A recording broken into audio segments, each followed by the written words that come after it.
How many more examples of this do we need to see before liberals accept that their utopian view of the world is a complete self-delusion? Two Scandinavian tourists who went hiking in Morocco, one of whom posted an anti-Islamophobia video and urged her followers to not judge people by their appearance, raped and beheaded by Islamic terrorists. Swedish supporter of multiculturalism and a strong advocate of mass immigration, member of a Facebook page called We Like Diversity, raped and killed by an Ethiopian immigrant and dumped in a forest. Left-wing American couple who cycled through the Middle East and the Balkans, wrote blogs about how evil is a make-believe concept born out of Westerners' bigoted views of other cultures. Mowed down and stabbed to death by Islamic terrorists. Italian performance artist who said she would hitchhike from Italy to the Middle East to, quote, send a message of peace and marriage between different peoples and nations. Raped and strangled to death. Belgian psychologist who worked with failed asylum seekers in Sweden to prevent their deportation. Mowed down by a truck driven by a failed asylum seeker in Sweden. Liberal activist who travelled to Haiti to raise awareness about violence against women while decrying the racism of Westerners towards black men. Held on a rooftop and repeatedly raped by a black man. Female interpreter working on a documentary about the plight of vulnerable refugees. Raped by refugees. Zeda Catalan, the Swedish Green Party politician who was a staunch advocate for open borders before visiting the Democratic Republic of the Congo. What happened to her? Beheaded and thrown in a shallow grave. 20-year-old Ellie Warren, a left-wing environmentalist who visited Mozambique. Warren had an insatiable desire to, quote, help others less fortunate than herself. What happened to her? Raped,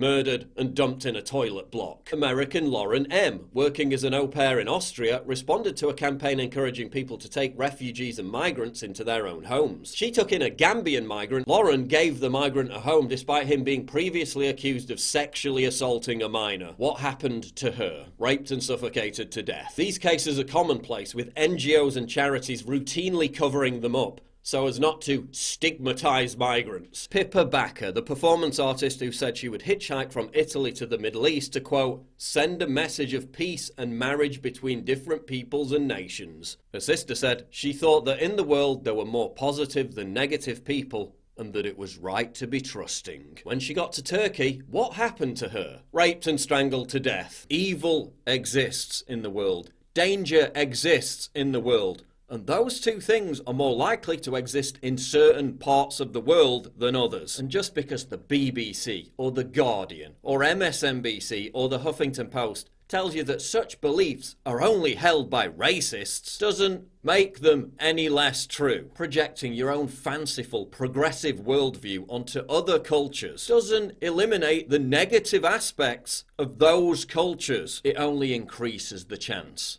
of you becoming another victim.